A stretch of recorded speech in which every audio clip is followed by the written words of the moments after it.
कल्पना कीजिए, एक शांत पवित्र सुबह जहां सूरज की कोमल किरणें जंगल को सुनहरी रोशनी से भर देती हैं।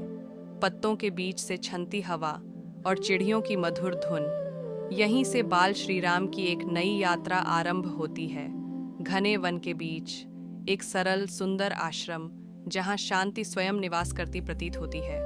यह है गुरु वशिष्ठ का आश्रम, ज्ञान, तपस्या और धर्म का केंद्र। धीरे धीरे आश्रम की ओर बढ़ते दो बालक, एक शांत, सौम्य और तेजस्वी, दूसरा समर्पित और सदा साथ रहने वाला। ये हैं श्री राम और लक्ष्मण। जैसे ही वे आश्रम में प्रवेश करते हैं, वातावरण और भी पवित्र हो जाता है।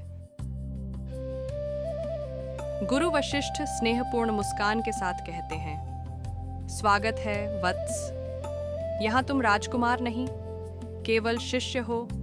श्री राम और लक्ष्मण विनम्रता से नमन करते हैं। हर दिन की शुरुआत सेवा से होती है। कभी जल भरना, कभी आश्रम की सफाई, कभी गुरुओं की सेवा। यहाँ विद्या केवल पुस्तकों में नहीं, जीवन में सिखाई जाती है। कभी कभी श्री राम एकांत में बैठकर ध्यान करते हैं। उनके चेहरे पर अद्भुत शांति है, मानो समस्त ब्रह्मांड उनके भीतर निवास करता हो। लक्ष्मण हर पल श्री राम के साथ, सेवा में आनंद और भाई के चरणों में अटूट समर्पण। उनका बंधन केवल रक्त का नहीं, आत्मा का है। एक दिन गुरु वशिष्ठ मुस्कुराकर कहते हैं, राम, तुम जो सीखते हो उसे जीते हो। यह सुनकर श्री राम नम्रता से मुस्कुरा देते हैं। अब शिक्षा का नया चरण। गुरु कहते हैं, शस्त्र अहंकार के लिए नहीं, धर्म की रक्षा के लिए होते हैं। श्री राम धनुष को आदर के साथ उठाते हैं, बिना क्रोध, बिना घमंड।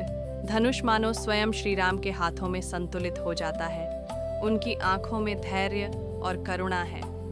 बाण धीरे धीरे लक्ष्य की ओर बढ़ता है और बिल्कुल केंद्र में जाकर स्थिर हो जाता है। एक क्षण का सन्नाटा और फिर मौन प्रशंसा। आर्षि आपस में कहते हैं, यह बालक सामान्य नहीं है, इसके हाथों में धर्म सुरक्षित है। आकाश में हल्का सा दिव्य प्रकाश फैलता है, मानो भविष्य स्वयं संकेत दे रहा हो। महान यात्राएं अब समीप हैं, सूर्य अस्त हो रहा है। आश्रम में फिर वही शांति।